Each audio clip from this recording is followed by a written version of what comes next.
Assalamualaikum warahmatullahi wabarakatuh. Masih bersama saya dengan Mantri Vlogger. Di sini saya akan menjelaskan tentang materi kencing manis. Apa itu yang dinamakan kencing manis?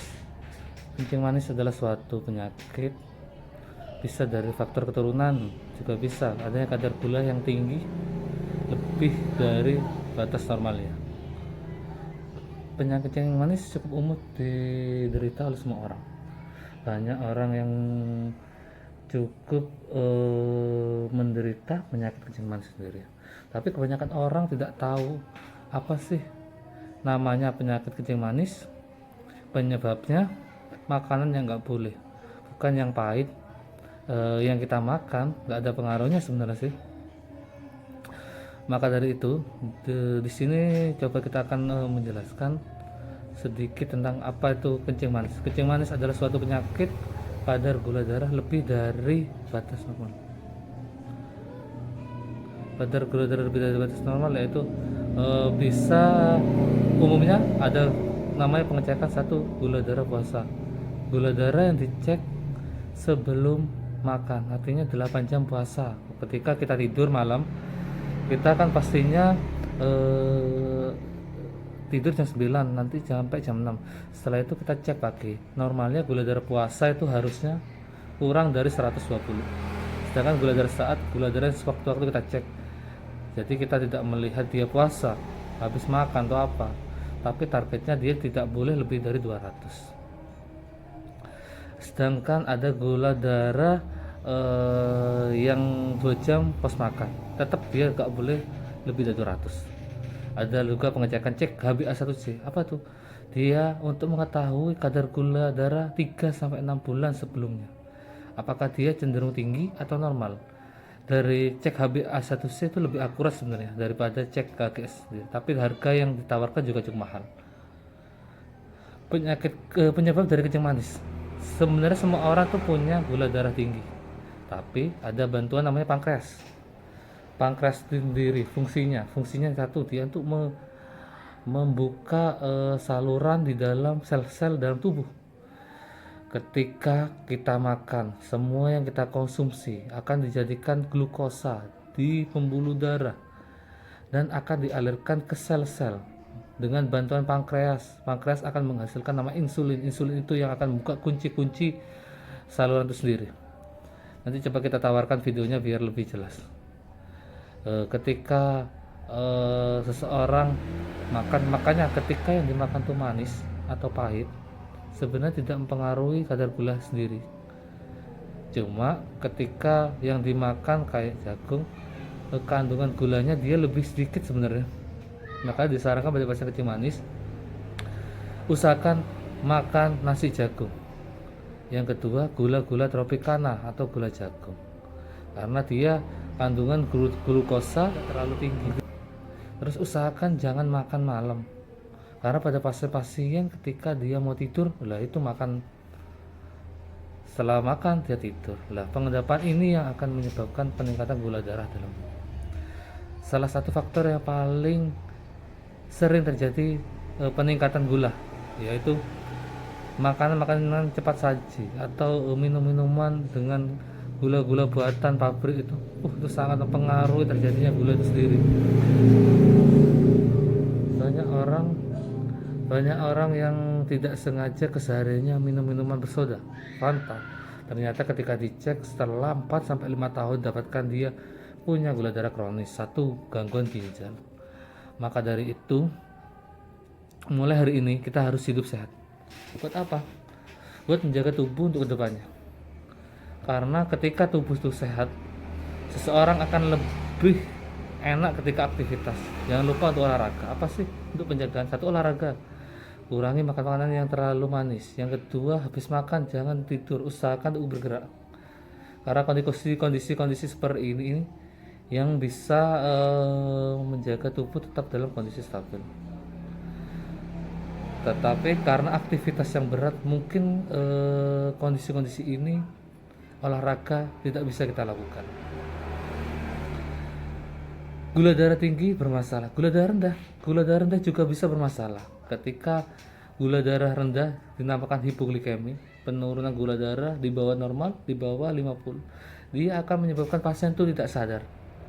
Tidak heran banyak orang-orang yang biasanya terlalu minum obat overlook, artinya obatnya terlalu berlebihan, obat kencing manisnya.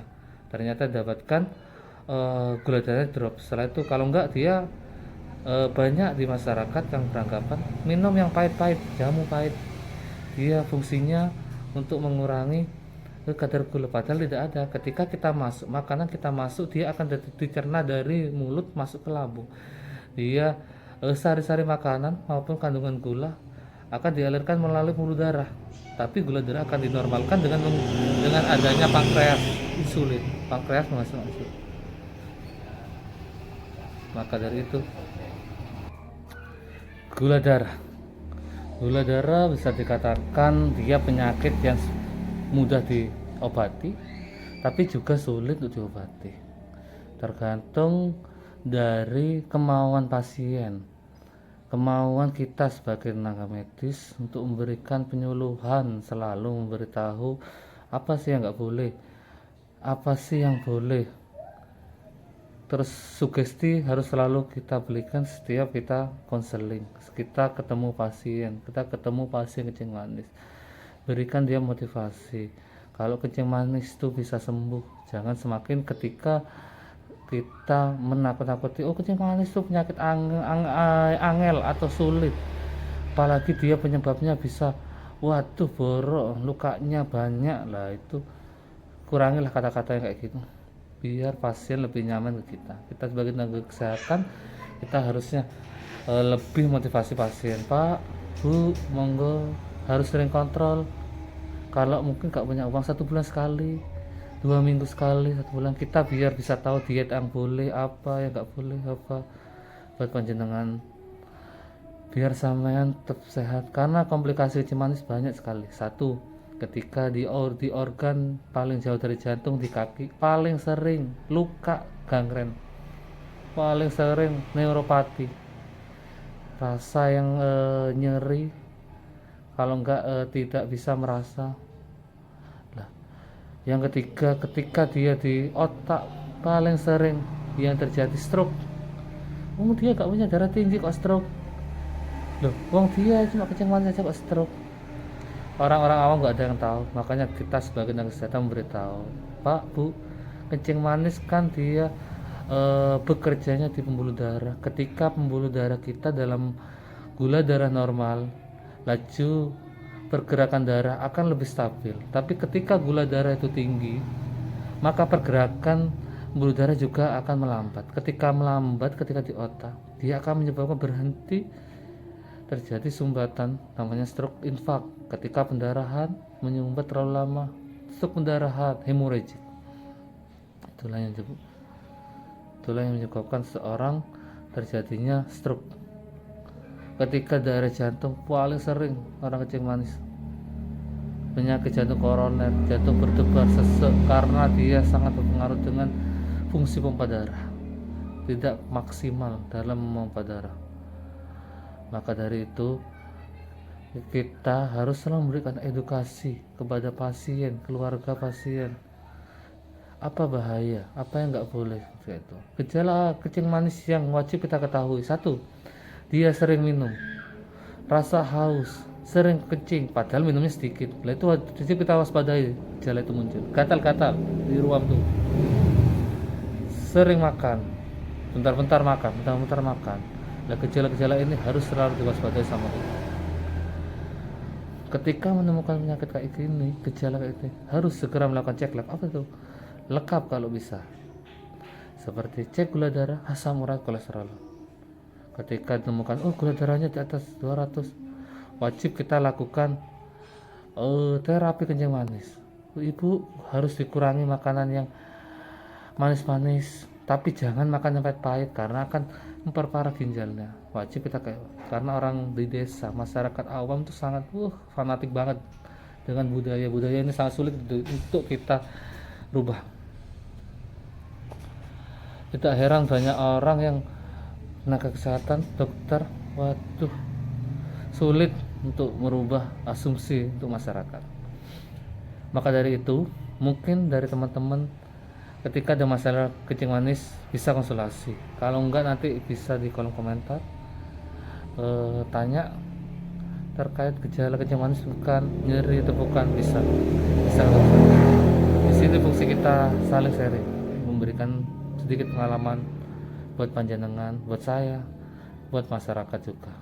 Semoga semakin sehat, semakin menjadi Indonesia yang maju. Salam sehat, Mantrifok.